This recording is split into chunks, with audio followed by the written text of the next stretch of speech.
Good afternoon, and welcome to Love, a Transformational Series. Let's join Hewlett now as she shares on this topic.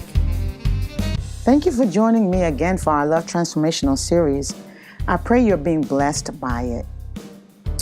When I was growing up as a youngster, I used to hear the older people say, "Gone are the good old days." Although I didn't fully understand what they meant by that, I had a sense that they were saying something good, something wonderful that used to be no longer is. Well, as I grew older, I found myself saying the same thing. Gone are the good old days. You know, in our community years ago, we would not allow a young person to disrespect an older person, or we didn't allow kids to fight each other. Now in our time, we have where people get excited when they see two individuals fighting. They'll grab their cell phone, take video, upload it to social media, and it, garners thousands of hits, if not million. People get joy out of watching someone hurt someone else. That is what our world has come to. I challenge us to challenge that theory. I challenge us to challenge that mindset. I challenge us to make a difference through our own actions. And so I want to talk to us today about love does something about it.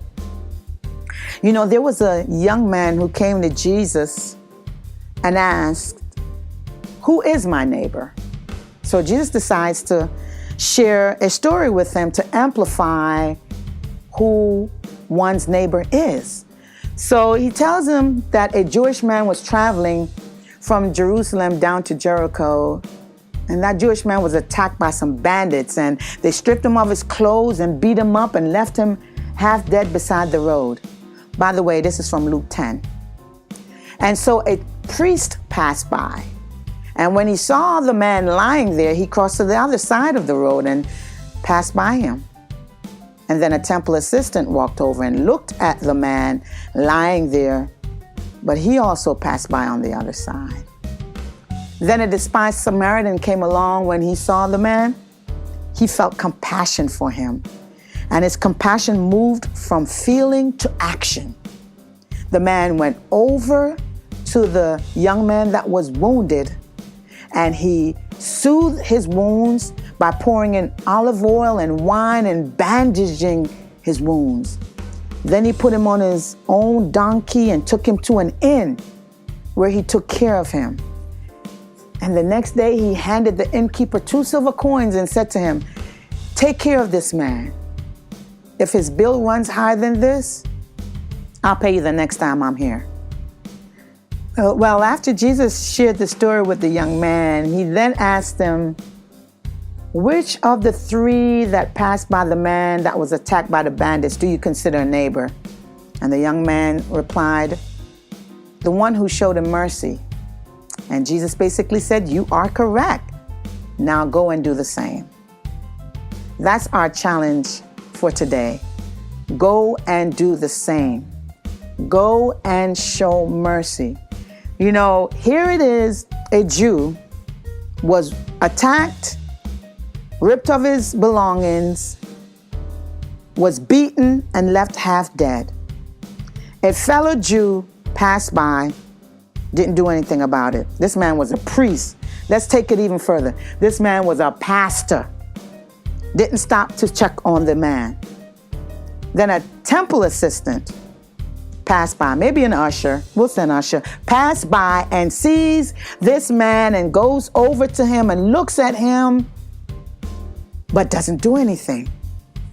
But a despised Samaritan, and see, let me tell you a little bit about the Samaritans. They were a part of the Israelite family, but it was a group of people of the Jews who intermarried with commoners, and they basically polluted the Jewish blood, and they were considered Samaritans.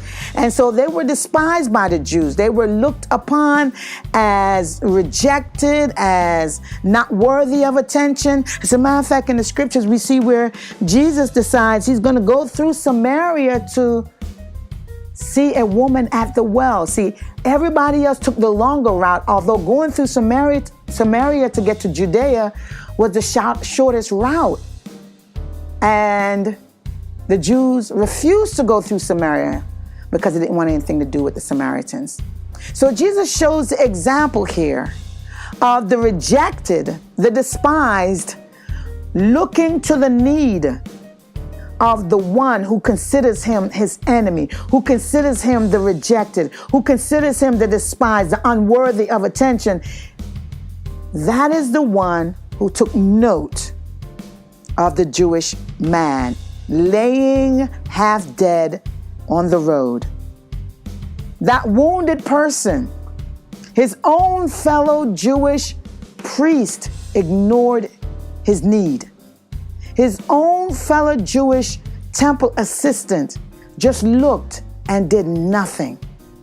And the man who they despised, rejected, didn't want to have any dealings with, he was the one who took note of the condition of this man. And Jesus then is saying to us today, as he told that young man, your neighbor is whoever is in need. Your neighbor is not the one that looks like you. Your neighbor is not the one that acts like you. Your neighbor is not the one who you talk with because they live next door to you. Your neighbor is whoever is in need. That need could be across the nation. That need could be in another city, in another country. That need could very well be the person that sits beside you in church every weekend. But what is important is the need. God says, whenever a person is in need, through the story, I'm extrapolating from it, is that the need is what makes a person your neighbor. Not the person that sits next to you, not the person that lives next to you, the need. And it was so profound to me that Jesus used someone who was despised to meet the need of someone who did not appreciate him, who did not like that he even existed. I mean, he didn't say dislike, he said despise. That means, it just don't want anything to do with you. You don't exist to me. That's how the Jews considered the Samaritans. And that was a Samaritan who met the need. He also used his own money. And he said, you know what? If what I've done is not enough, if there's more that's needed, maybe he's not going to be, fully recovered in the time frame that he should be. If there's anything else that's needed, when I come back, I'm going to give whatever is owed. That's love right there. So our showing mercy should not be contingent on a person's skin color, should not be contingent on their ethnic background, sexual orientation, or status in life. The need, my God, the need is what draws us to each other. The need is what shows us that we are neighbors. The need is what shows us that we have love.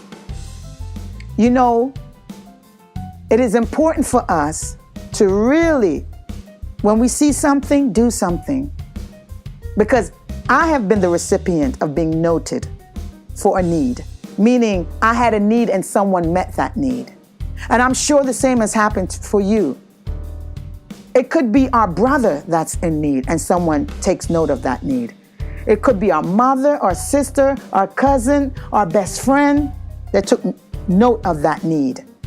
We need to really come back to the sense of community. Let's not lose the good old days.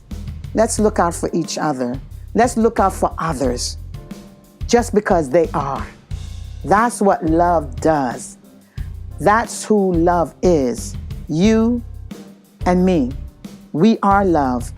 And we ought to show love wherever and whenever we can. Yes, wisdom is needed, caution is needed, but not all the time. There are times only love, stepping in immediately and helping is needed. So I pray you are challenged.